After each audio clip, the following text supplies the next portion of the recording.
मुंडकोपनिषद का अध्ययन कर रहे हैं और पहला मुंडक पूर्ण हो गया है। द्वितीय मुंडक का पहला खंड हम लोग देख रहे हैं और इसमें अब तक हमने 7 मंत्र देख लिए हैं। आज हम लोग 8वां मंत्र देखेंगे। सप्त प्राणा प्रभवन्ति। लेकिन इसके पहले एक बार पीछे हमने क्या पढ़ा देखकर फिर आगे हम चलते हैं। इस खंड का प्रारंभ उत्पत्ति के प्रकरण से हुआ। अक्षर तत्व से समस्त जीवों की उत्पत्ति हुई। जैसे अग्नि से चिंगारियां, और वह समस्त जीवों की उत्पत्ति बतलाना अभिष्ट नहीं है, बल्कि ये बताने का प्रयोजन ये है कि जीव का मूल स्वरूप अक्षर है। जब जीव का जीवत्व भंग होता है, अज्ञान नष्ट होता है, तो वह अपने अक्षर स्वरूप को प्राप्त होता है। यह प्रयोजन है उस मंत्र का। इसलिए कहते हैं कि यथा सुदीप्ता पावकात विस्फुलिंगा। अक्षर तत्व से समस्त जीव आए, मतलब जीव का मूल रूप अक्षर है। फिर उसी अक्षर तत्व के लक्षण बताए। दिव्यो ह्यमूर्तः, वह अक्षर तत्व दिव्य है, मतलब चैतन्य है। अमूर्त है, मतलब निराकार है। अप्राणो ही अमनः, निरुपाधिक है।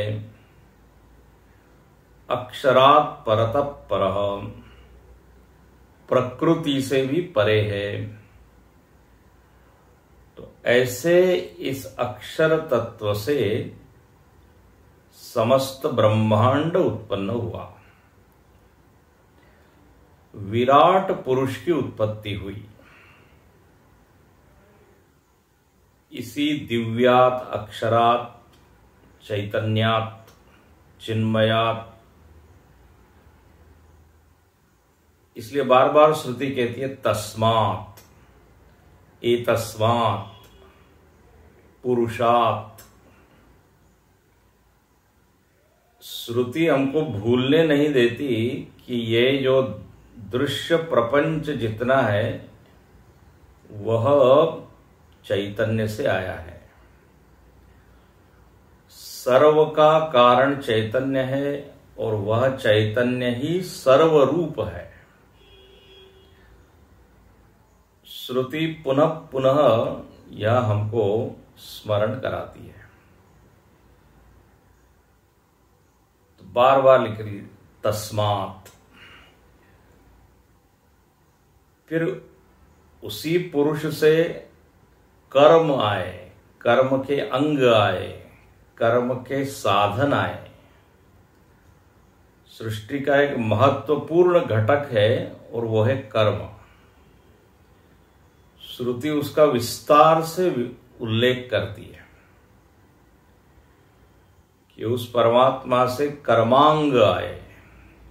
कर्म करने के लिए जितने कारकों की आवश्यकता है, कारक आए। जितने सहायक तत्व है, श्रद्धा, देवा, प्राणा, ये सब आए। फिर उसी परमात्मा से पंचाग्नि का वर्णन किया। 5 प्रकार की अग्नि आई। पुरुष, स्त्री, सबका वर्णन पीछे हो चुका। अब यहां 8वें मंत्र में श्रुति कहती है थोड़ा काव्यात्मक वर्णन है। बोले उसी परमात्मा से, उस दिव्य चैतन्य से क्या प्रकट हुआ, तो कहते सप्त प्राणाहा। अब इस मंत्र को हम पढ़ते हैं, 8वां मंत्र।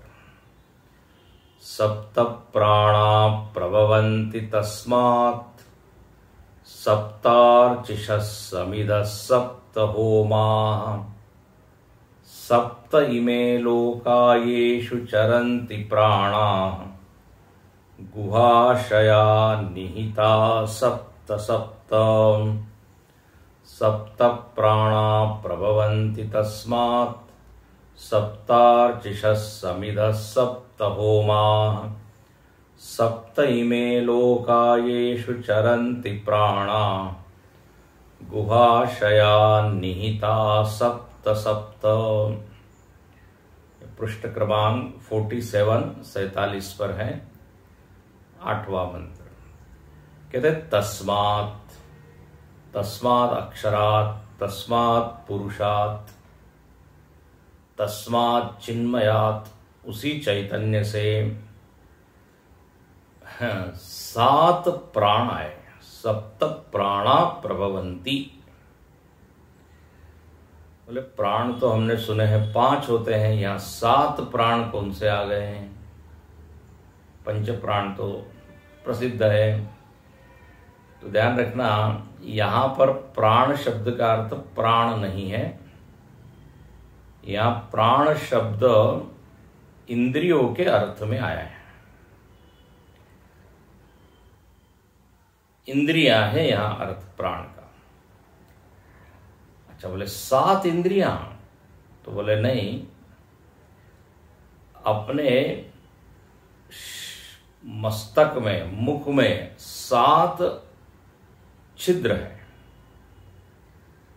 उनको ही यहां पर सप्त प्राण कहा है। इन 7 छिद्रों में ये इंद्रियां काम करती है। जैसे 2 आंख है तो इसमें नेत्रेंद्रिय है, नासिका है तो उसमें घ्राणेन्द्रिय है। 2 छिद्र है लेकिन इंद्रिय एक है, घ्राणेन्द्रिय। आंख 2 है, इंद्रिय 1 है, उसको बोलते नेत्रेंद्रिय। फिर कान 2 है, तो 2 ये स्थान है, गोलक है, उसमें इंद्रिय कौन सी काम कर रही है, तो घ्राण इंद्रिय। और ऐसे ही मुख है, तो मुख में है रसनेन्द्रिय। मुख में एक्चुअली 2 है, रसनेन्द्रिय भी है और वागेंद्रिय भी है। तो ये जो 7 छिद्र हैं, इनमें जो इंद्रियां हैं, इन इंद्रियों को यहां प्राण का। चूंकि ये छिद्र 7 है, इसलिए सप्त प्राणा। तो 2 नेत्र, 2 श्रोत्र, 2 घ्राण और 1 मुख, तो सप्त प्राणा प्रभवंती। बोलिए इंद्रियां आई। अच्छा, फिर तस्मात्, उसी परमात्मा से सप्त अर्चिषः, 7 प्रकार की अग्नि। अर्ची मतलब होता है अग्नि, तो 7 अग्नि आई। और यहां पे अग्नि का अर्थ इंद्रियों से जो हमारी वृत्तियां बाहर जा रही है, उसको यहां अग्नि की लपट का है, अग्नि का है।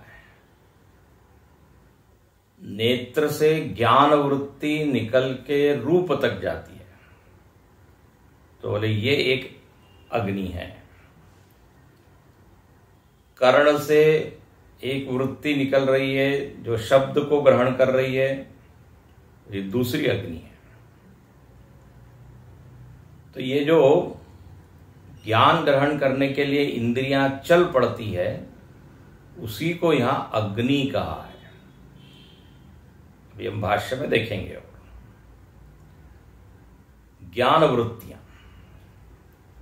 तो 2 चीज हो गई, इंद्रियां हो गई, इंद्रियों से ये जो वृत्तियां निकल रही है, तो उसको कहा अर्चिष, अग्नि, अग्नि की लपटे। अच्छा, फिर सप्त होमाहा,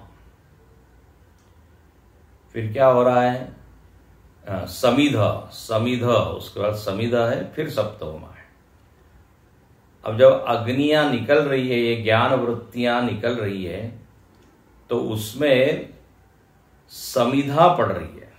जब हवन करते तो आप समिधा डालते हैं, स्वाहा स्वाहा। तो बोले ये जो पंच विषय है इनकी समिधा पड़ रही है इन ज्ञान वृत्ति रूपी अग्नि में। तो पंच विषय क्या हो गए? समिधा, शब्द, स्पर्श, रूप, रस, गंध, समिधा। और जब ये शब्द, स्पर्श, रूप ज्ञान वृत्ति रूपी अग्नि में पड़ते हैं तो क्या होता है? ज्ञान होता है व्यक्ति को कि ये रूप है, ये शब्द है, ये स्पर्श है, विज्ञान होता है। और तब हम कहते हैं ये पर्वत है, फिर ये हम भाषण सुन रहे हैं, फिर ये हमको भोजन का ज्ञान हुआ, ये वस्तु मीठी है, तीखी है। तो जो विज्ञान हो रहा है ना, विज्ञान, उसको कह दिया होम। तो सतत होम चल रहा है। देखो कैसी कल्पना है। यहां पर देखिए, ये जो ऋषि है इसने बाहर खूब यज्ञ किए हैं। तो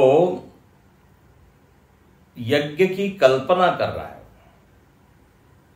मानो कि ये शब्द, स्पर्श, रूप इत्यादि समिधा गिर रही है इंद्रिय वृत्ति रूपी अग्नि में। इंद्रियां जो है वो अग्नि है और उसमें ये सतत हवन हो रहा है। सुंदर कल्पना है। मैक्स मुलर ने कहा कि व्यक्ति जितनी ऊंची से ऊंची कल्पना कर सकता है, उससे अधिक उच्चतम कल्पनाएं वैदिक साहित्य में मिलती है, उपनिषद साहित्य में। और यहां पे ये ऋषि ये कल्पना तभी कर सकता है जब उसका मन उच्चतम स्थिति में हो, राग द्वेष में फंसा न हो, अटका न हो, उलझा हुआ न हो, तभी ऐसी कल्पना आती है। अब वास्तव में तो क्या है, सरल बात यह है कि व्यवहार हो रहा है, हम जगत को ग्रहण कर रहे हैं, लेकिन उस व्यवहार को उसने बना दिया हवन।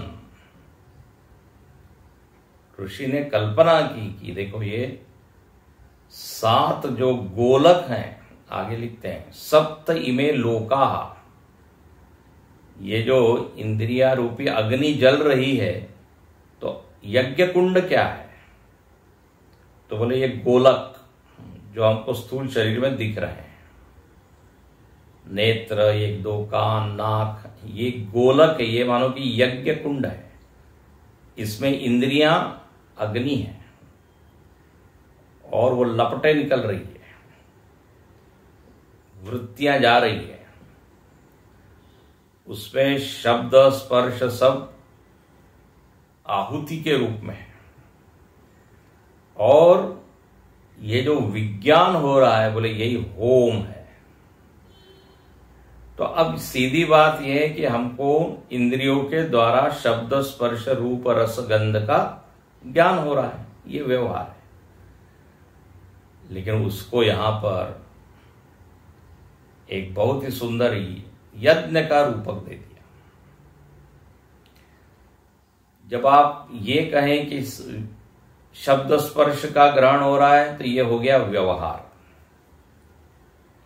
जब उसको आप ये कहें कि जब हम इन शब्द, स्पर्श को आसक्ति से ग्रहण करें, तब उसको कहते हैं भोग हो रहा है, भोग कर रहे हैं। जब शब्द स्पर्श रूप में हम भगवत बुद्धि करें तो फिर वो भक्ति हो जाएगी कि हम भगवान को देख रहे हैं।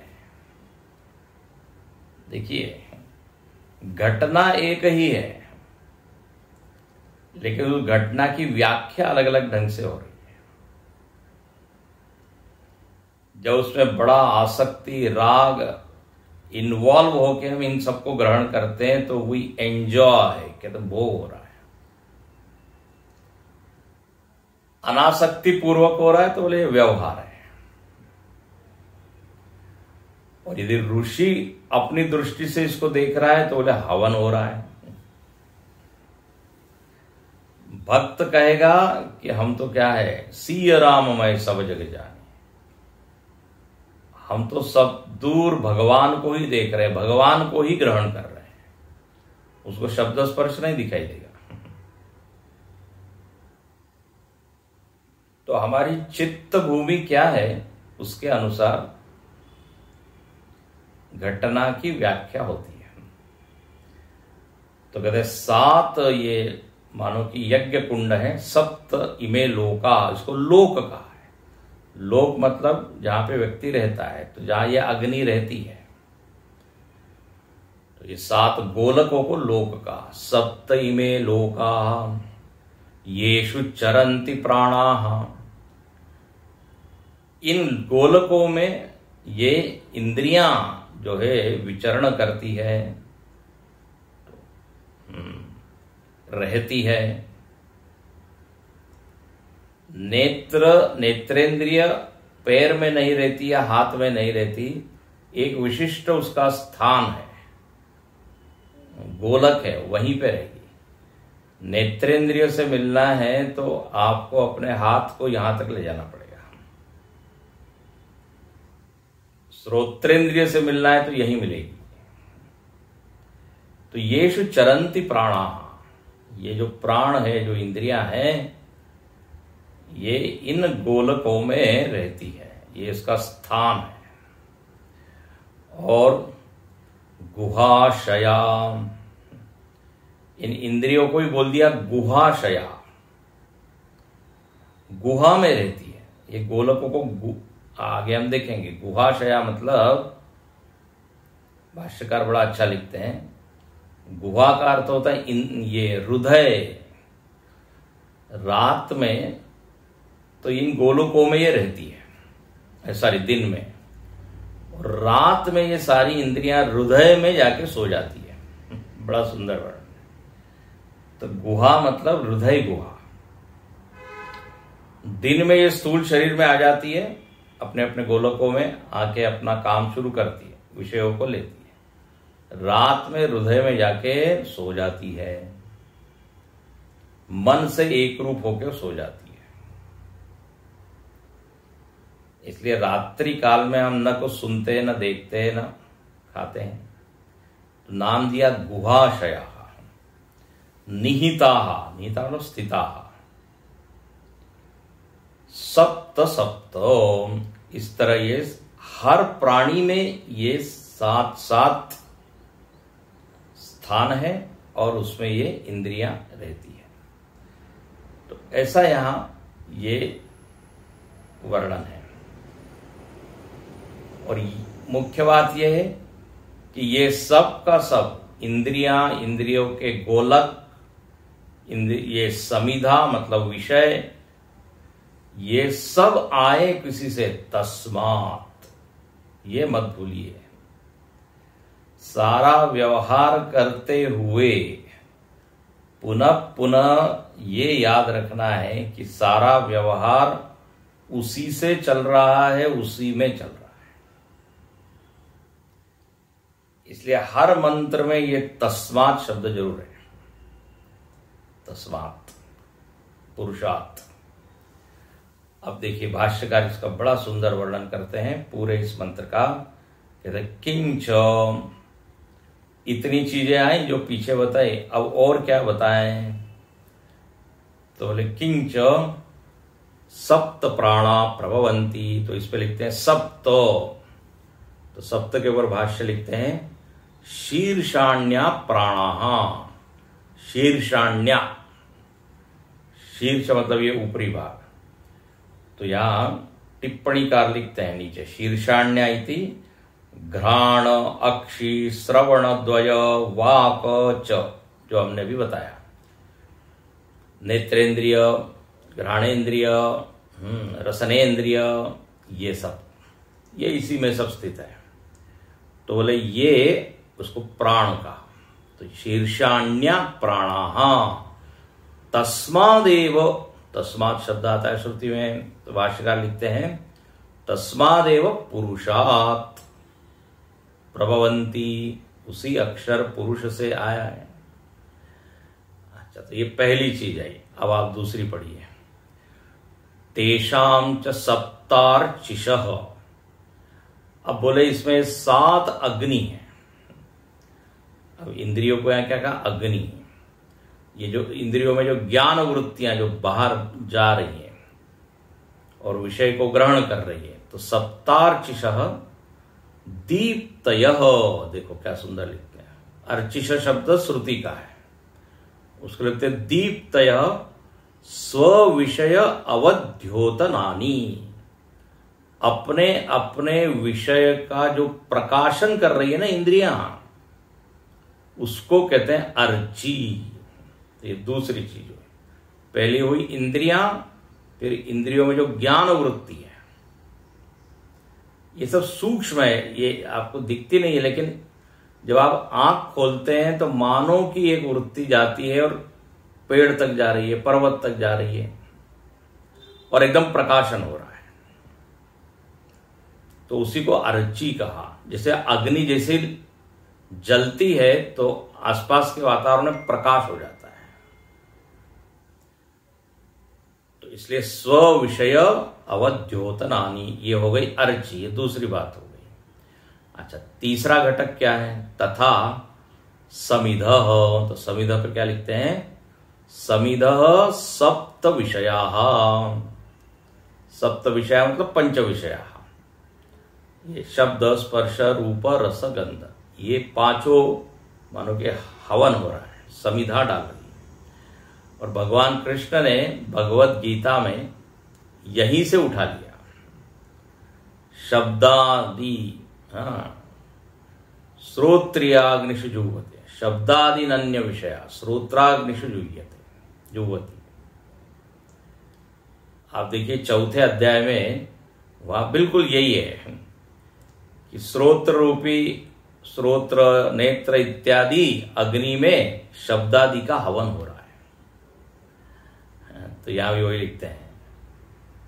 भगवान कृष्ण तो चुरा लेते हैं ना, चोर है वो, तो उपनिषद से विचार उन्होंने उठा लिया और गीता में डाल दिया। तो बोले सप्त विषया, और विषय ही समिध्यन्ते प्राणाः। ये विषयों के द्वारा ज्ञान वृत्ति में, जिसको कि अर्ची कहा, उसमें क्या हो रहा है? हवन हो रहा है। अच्छा, जब हवन होता है तो उसका एक फल होता है। तो फल क्या है? तो सप्त होमा तद विषय विज्ञानानि। ध्यान से सुनना, विज्ञान यही फल है। जब हम इंद्रियों के द्वारा विषय तक जाते हैं और विषय की समिधा उसमें पड़ती है, तो फल क्या होता है? अरे ये लाल रंग है, ये पीला रंग है, ये ज्ञान होता है। ये कठोर शब्द है, ये हल्का शब्द है। तो बोले जो ज्ञान है ना, यही क्या है? होम। ये होम हो रहा है। विज्ञानानि, उसको भाष्यकार कहते हैं विज्ञान हो रहा है, विज्ञान। और देखो अब यहां पे एक बात बताने की है कि जब हवन होता है ना, तो कचरे को नहीं जलाते। कचरे को जलाने का नाम हवन नहीं है। जो विहित विषय है, जो विहित समिधा है, जिसकी अनुमति शास्त्र ने दी है, उसी को जब अग्नि में डाला जाता है, तब हम कहते हैं ये हवन हो रहा है। तो इसका अर्थ यहां पर भी ले लीजिए कि जब हम विहित विषयों को ग्रहण करते हैं, जो निषिद्ध विषय हैं, तब हवन नहीं कहेंगे हम कि हवन हो रहा है। हाँ, भद्रम कर्णेभि शृणुयाम देवा, जब भद्र विषयों को हम सुने, देखे, ग्रहण करें, तभी कहलाया जाएगा कि यह व्यवहार हवन है। नहीं तो कचरे विषय को ले रहे, जो विषय खराब है, अशुद्ध है, निषिद्ध है, तब हम नहीं कह सकते कि देखो तो ये 7 यज्ञ कुंड में हवन हो रहा है, बोलो ये तो कचरा जल रहा है। तो कितना सुंदर है। तो यदि आपको इन विषयों को समीधा बनाना है तो विषय सात्विक हो, ध्येय के अनुकूल हो, तभी यह व्यवहार क्या कहलाएगा? हवन। अच्छा, अब यहां कहते हैं ये जो रूपक दिया है इसका समर्थन श्रुति भी करती है। श्रुतियों में ऐसा ही वर्णन आया है, यदस्य विज्ञानम तज्जुहोति इति श्रुत्यंतरात्। श्रुति में कहा कि ये जो आप इंद्रियों से विषय का ग्रहण कर रहे हैं और ये जो विज्ञान हो रहा है, बोले यही एक प्रकार का क्या है? होम है, होम। तो श्रुति ने अन्य जगह ये कहा है। अच्छा, अब कहते हैं किंच, ये इंद्रियां रहती कहां है? तो बोले ये 7 गोलकों में। तो इस गोलक को यहां पे लोक कहा, इसलिए बड़ा सुंदर। किंच सप्त इमे लोकाः, ये लोक है। जैसे मनुष्य लोक है, ये पृथ्वी, इसमें हम रहते हैं। स्वर्ग लोक में देवता रहते हैं। तो लोक रहने का स्थान। तो यहां लिखते हैं लोकाः का अर्थ किया इंद्रिय स्थानानि, इंद्रिय के स्थान।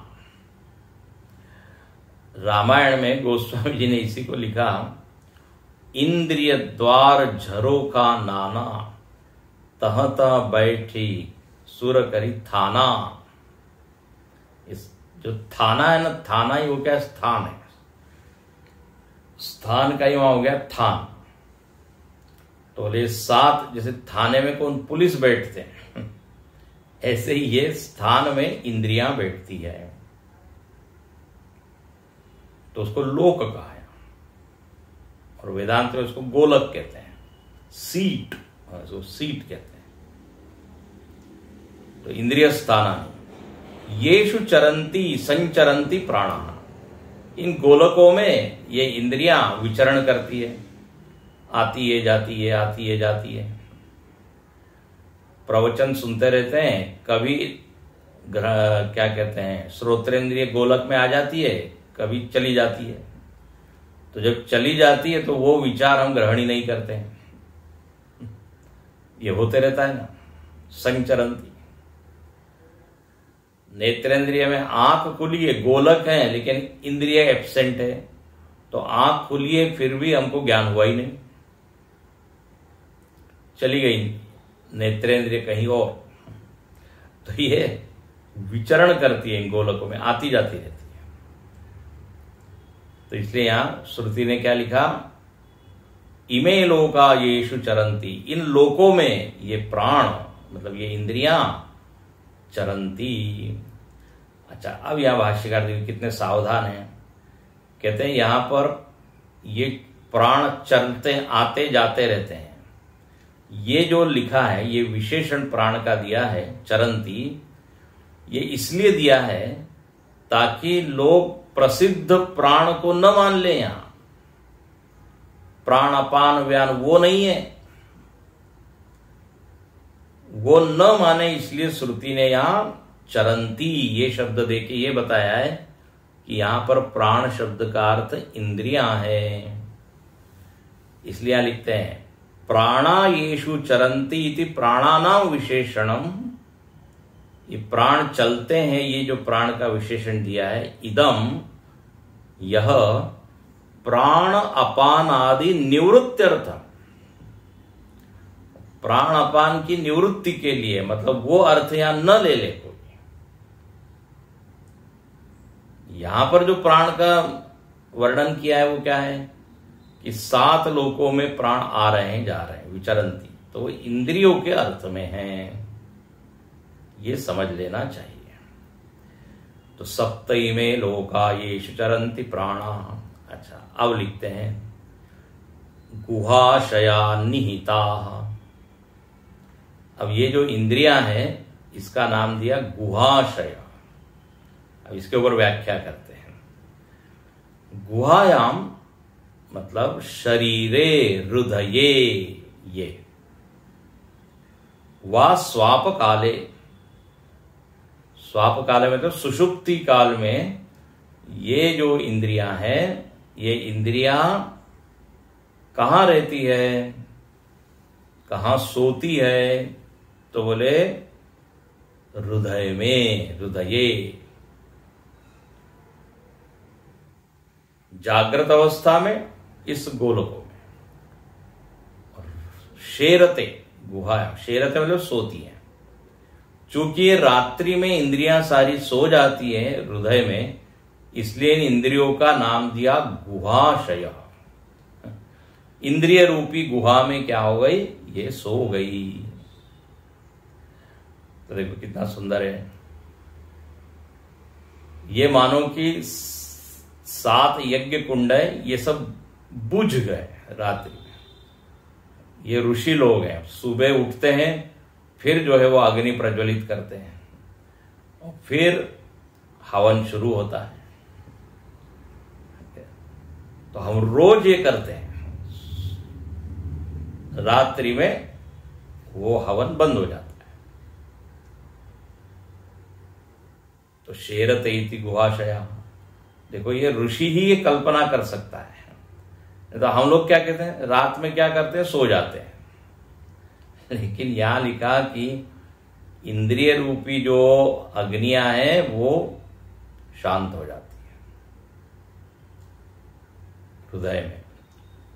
जागृत अवस्था में फिर गोलकों में वो प्रज्वलित होती है और फिर हवन शुरू होता है।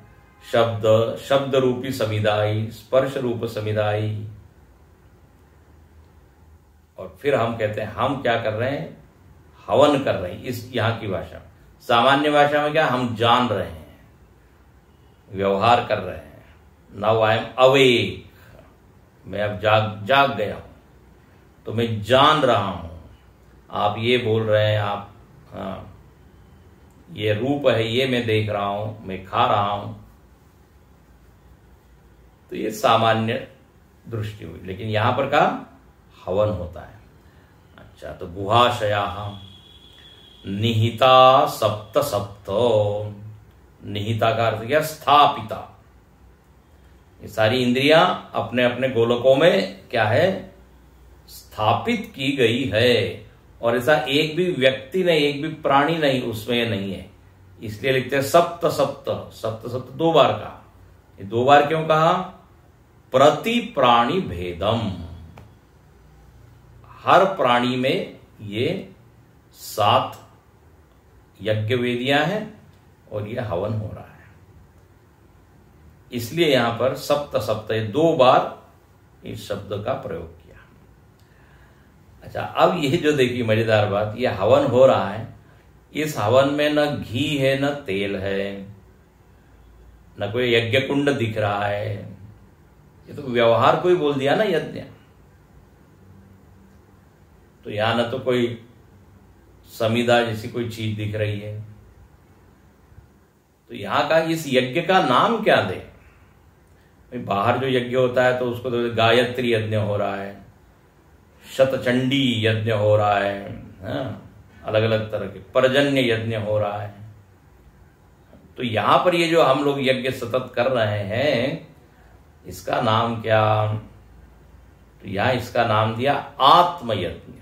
बड़ा सुंदर, इसलिए आगे देखिए, यानी च आत्मयाजिनाम विदुषाम बोले विद्वान लोग इस व्यवहार को क्या बोलते हैं? आत्मयज्ञ। इसमें कोई घी तेल और अग्नि बाहर का नहीं है। वह ऋषि बाहर यज्ञ करता है तो जब वो व्यवहार कर रहा है तो उस कल्पना करता है कि अरे वाह, यहां पर भी तो यज्ञ हो ही रहा है। लेकिन इस यज्ञ का नाम आत्मयज्ञ का, और वो जो यज्ञ करता है उसको बोलेंगे आत्मयाजी।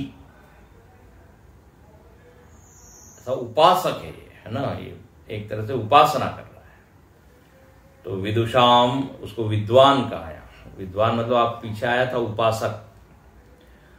तो विदुषाम कर्माणि कर्म फलानि च अविदुषाम च कर्माणि तत्साधनानि कर्म फलानि च। अब देखिए, चाहे उपासक हो या न हो, मतलब ज्ञान उसकी ऐसी भावना हो रही हो या नहीं भावना हो रही हो, वो भी व्यवहार तो कर ही रहा है। जो सामान्य व्यक्ति है तो उसको क्या बोला? अविद्वान। लेकिन जो भावना पूर्वक कर रहा है उसको क्या बोला? विद्वान। अब सामान्य व्यक्ति रूप ग्रहण कर रहा है तो उसको बोला अविद्वान। लेकिन जो आत्मयाजी ये क्या कहेगा? नहीं नहीं, रूप नाम की एक संविदा है, वो जो है इंद्रिय रूपी अग्नि में उसका हवन हो रहा है और हमको विज्ञान हो रहा है। तो बात वही है, लेकिन एक कहेगा कि ये यज्ञ है, एक कहेगा ये ग्रहण हो रहा है। अच्छा, लेकिन अब यहां अंतिम जो मूल बात है वो ये कि ये जो भी कुछ है, इंद्रिय के गोलक, समिधा, हृदय, जहां पे इंद्रिया रात में सो जाती है, ये सब का सब, ये चारों पांचों चीजें आई कहां से? सर्वम च एतत् परस्माद एव पुरुषात्। ये बात है। यह हवन हो रहा है, that is not important. Important ये है कि ये सब आया है उसी पुरुष से। वो दृष्टि में बना रहना चाहिए। परस्मात् पुरुषात् सर्वज्ञात, उसी सर्वज्ञ पुरुष से प्रसूतम इति प्रकरणार्थ।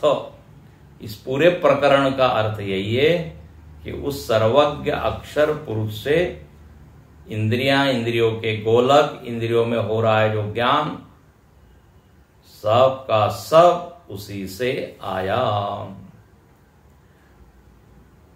श्रुति भूलने नहीं देती है। तो व्यवहार में हम इतना उलझ जाते हैं, एंजॉय करते रहते हैं, भोग करते रहते हैं, बट ये हम क्यों कर पा रहे हैं? बोले उसी की कृपा है। उसी ने इंद्रियां दिए, उसी ने ये विषय दिए हैं। ये हाँ, अब आगे कहते हैं उसी परमात्मा से क्या आया? तो थोड़ी बड़ी बड़ी चीजों का नाम लेते हैं। बहुत सुंदर, सुनिए नवा मंत्र।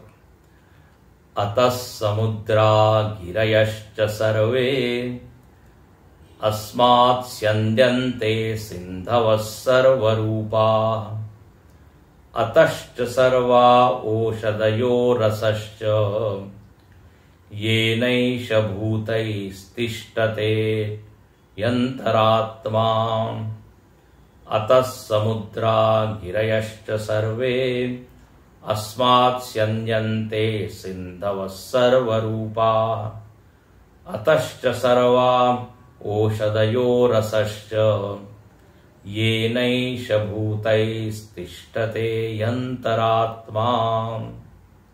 बोले अतः, अतः मतलब हिंदी वाला अतः नहीं, इसलिए वो नहीं है। अतः मतलब पुरुषात्, तस्मात्, उसी परम पुरुष से, दिव्यात्, उसी दिव्याति दिव्य चैतन्य से क्या आया? तो बोले समुद्रा। अब पीछे इंद्रियों के विषय उसका वर्णन हुआ। अब देखिए इंद्रियों का अपना महत्व है, विषय का अपना महत्व है, उनमें आपस में संबंध है, ये सब ठीक है, लेकिन ये न भूले कि उसका मूल क्या है। अब यही बात यहां पर कहते हैं, बोले उसी परमात्मा से समुद्र आए, तो समुद्र का महत्व तो हमको मालूम है, लेकिन समुद्र का कारण नहीं मालूम, तो बोले वो हम याद कराते हैं। तो समुद्र आए उसी से, फिर पर्वत आए, गिरयः गिरयश्च सर्वे, सारे पर्वत, Vindhyachal, Himalaya, Satpura, Mount Everest, everything, all mountains, गिरयश्च सर्वे, स्यंजन्ते सिंधवः, सिंधव का अर्थ है नदियां, सारी नदियां भी उसी परमात्मा से आई, जो बहती है। स्यंदंत मतलब प्रवाहमान, सिंधव मतलब नदियां, सारी नदियां, गंगा, यमुना, सरस्वती, नील नदी है ना, फॉरेन में अलग अलग नदियां हैं, नाइल के, नर्मदा, गोदावरी, सिंधवः, सर्वरूपा, विविध रूप वाली है जितनी भी नदियां हैं वो आई, पर्वत आए, समुद्र आए। अच्छा, फिर अतश्च सर्वा औषधयः, इसी से सारी औषधियां आई।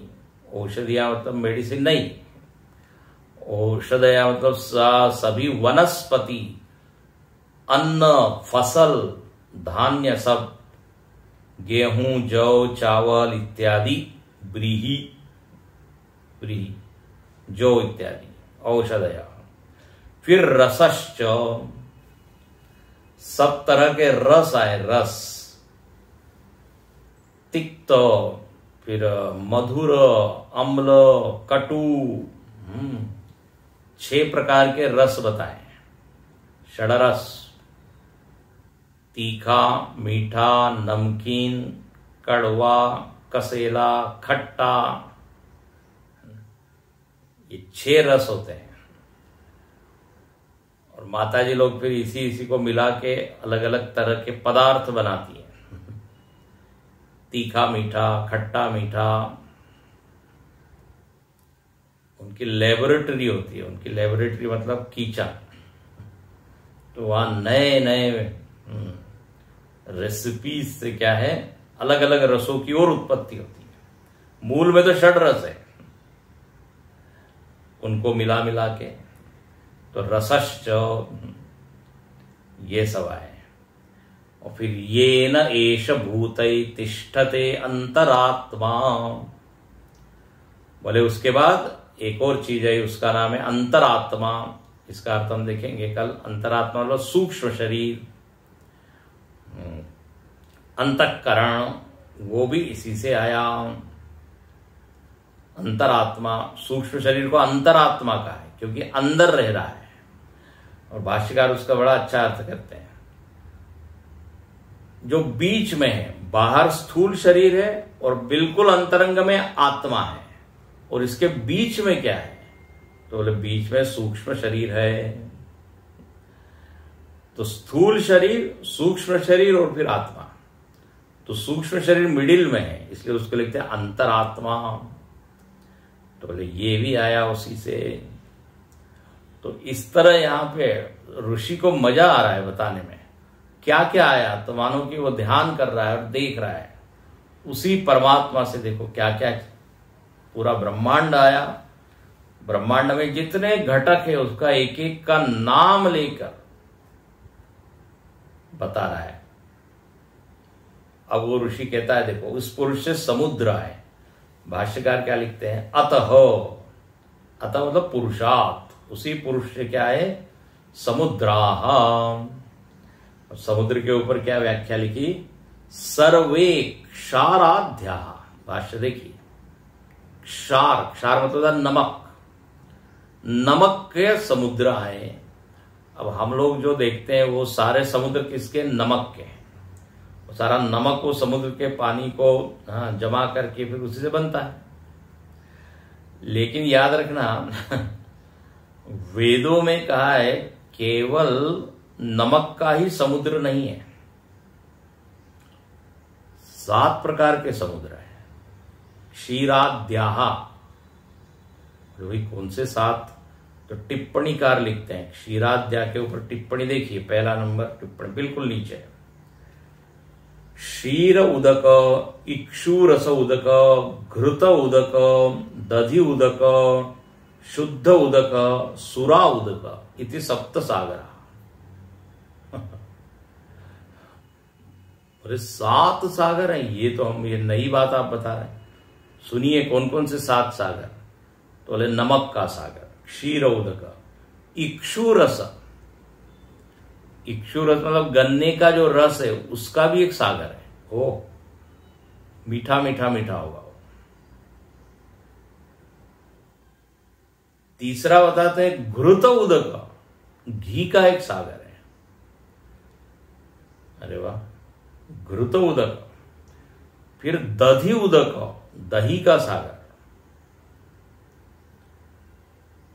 फिर शुद्ध उदक, शुद्ध पानी का सागर। फिर सुरा उदक, सुरा का भी एक सागर है। और क्षीर मतलब होता है, सबसे पहला जो वो छोड़ दिया हमने, दूध का सागर। तो दूध, दही, घी, इक्षुरस गन्ने का रस, सुरा शुद्ध पानी, नमक का सागर, ऐसे ये सागर आए हैं। हम बोले ये सब सागर कहाँ है, जरा हमको इसका एड्रेस तो दीजिए। तो फिर हम घी बाजार से नहीं खरीदेंगे, वहीं से ले लेंगे, दूध भी वहीं से ले लेंगे। अब दूध से दही बनता है, लेकिन यहां तो कहा कि दही का एक अलग ही सागर है। ये इसकी क्या व्याख्या होगी? अब ये दृश्य तो है नहीं, अपने नेत्रों से तो कभी किसी ने ये देखे नहीं। अब इसमें ज्यादा दिमाग लगाइएगा नहीं। इसका महात्मा लोग तर्क ये देते हैं कि देखिए, अखंडानंद जी महाराज बोलते रहे, बोले देखिए आश्रय होता है, हर चीज का आश्रय होता है, रस का आश्रय। जैसे देखिए आपके घर में पानी आता है, तो पानी का स्रोत क्या है? बोले नल से आता है पानी, नल से आता है। नल में पानी कहां से आया? तो बोले टंकी में स्टोर किया हुआ है पानी। लेकिन उस टंकी में कहां से आया? टैंक में। बोले एक बहुत बड़ा क्या है, एक तालाब है, डैम बना हुआ है, वहां पे सारा पानी एकत्र किया है, वहां से आया है। तो अब पानी का आश्रय एक बड़ा है ना, वहीं से आया है। तो यदि इस जगत में दही, घी इत्यादि दिख रहा है, तो इसका कोई एक बड़ा आश्रय होना चाहिए, ऐसा तर्क करते हैं। अब वो आश्रय हमको दिखता नहीं है, वेदों ने इसको बताया है, इसलिए इसको मान लेना चाहिए। एक आप श्रद्धा कीजिए, नहीं मानना हो तो छोड़ भी सकते हैं, लेकिन उसके पीछे ज्यादा दिमाग या विचार करने की जरूरत नहीं है, कोई विशेष चीज नहीं है। लेकिन चूंकि क्षीराध्याहा लिखा है, क्षीर आदि मतलब नमक आदि के सागर आए हैं, तो आदि में क्या है भाई? तो आदि में फिर ये वेदों में आया है, तो वेद तो अतीन्द्रिय विषय में प्रमाण है, ऐसा मान के आप उसको स्वीकार कर लीजिए। तो चलिए, सप्त सागर आए, फिर गिरय पर्वत आए। पर्वत कौन से आए? तो भाष्यकार लिखते हैं हिमवत आदय, हिमालय आदि। लेकिन वो आए कहां से? तस्माद एव पुरुषात् सर्वे। दृष्टि से ओझल मत होने दीजिए उस परमात्मा को। समुद्र का आनंद ले रहे हैं, पहाड़ का आनंद ले रहे हैं, वेरी गुड, उसका भी अपना महत्व है, बट फिर से उसी परमात्मा की याद कराते हैं। तो पुरुषात् सर्वे, फिर स्यंदन्ते, स्यंदन्ते के ऊपर भाष्य लिखते हैं, स्रवंती गंगाद्याः सिंधवः नद्यः सर्वरूपा बहुरूपा। सर्वरूपा का अर्थ क्या? बहुरूपा, विविध रूप लेकर ये नदियां बह रही हैं। गंगाद्याः, गंगा यमुना इत्यादि, ये हर नदी का भी एक अपना अलग स्वभाव है, उसके पानी के रंग में भी थोड़ा थोड़ा फर्क हो जाता है। यमुना जी थोड़ी सी काली काली माँ है उसमें, गंगा जी शुद्ध है, स्वच्छ है, सफेद है। तो बहुरूपा, कोई शांत नदी है, कोई बड़ी चंचल है। अब ये जो आसाम में जो बहती है ब्रह्मरू, हाँ, वो तो बहुत बड़ा नद कहते हैं उसको। तो अलग अलग तरह की नदियां हैं, वो सब आई है। उसके बाद कहते हैं अस्माद एव पुरुषात् सर्वा औषधयः, औषधियां, औषधियां मतलब व्रीहि यवाद्याः, ये ब्रह्मपुत्र नदी, हाँ जो बोल रहा था, ब्रह्मरूपा नहीं, ब्रह्मपुत्र नदी, वो बहुत बड़ी नदी है, उसको नद कहते हैं, पुल्लिंग है। तो विविध रूपों की नदियां हैं। उसके बाद जौ इत्यादि फसल, वनस्पति, उसको औषधि कहते हैं, क्योंकि हर फसल में, हर वनस्पति में एक औषधीय गुण होता है, इसलिए वेदों में हर वनस्पति को औषधि बोलते हैं। आयुर्वेदाचार्य आपको बताएंगे किस पत्ते में क्या गुण है, किस जड़ में क्या गुण है, किस फूल में क्या गुण है। तो औषधयः, पुष्टि करने वाली है सब चीजें, पोषण करने वाली है। उसके बाद रस आए, रस, रस मतलब क्या? मधुरादि षड्विधः, जो अभी हमने बताए 6 प्रकार के रस, मधुरादि, मधुर, खट्टा, मीठा, तीखा, नमकीन इत्यादि। और इसी कारण हम भोजन का आनंद ले पाते हैं। अब जरा कल्पना कीजिए, एक ही रस यदि होता तो भगवान को हम लोगों की बड़ी चिंता है कि दे शुड एंजॉय फूड, इसलिए अलग अलग तरह के रस। तो कभी खट्टा पदार्थ बना रहे हैं, कभी मीठा बना रहे हैं, कभी तीखा बना रहे हैं। तो षड्विध रस। और फिर येन रसेन भूतैः पंचभिः स्थूलैः परिवेष्टितः, ये षड रस का जो अन्न है ये हम खाते हैं, और उससे ये जो स्थूल शरीर है ये पुष्ट होता है। और इस स्थूल शरीर से परिवेष्टित, परिवेष्टित मतलब आवृत जो एक चीज है वो क्या है? अंतरात्मा।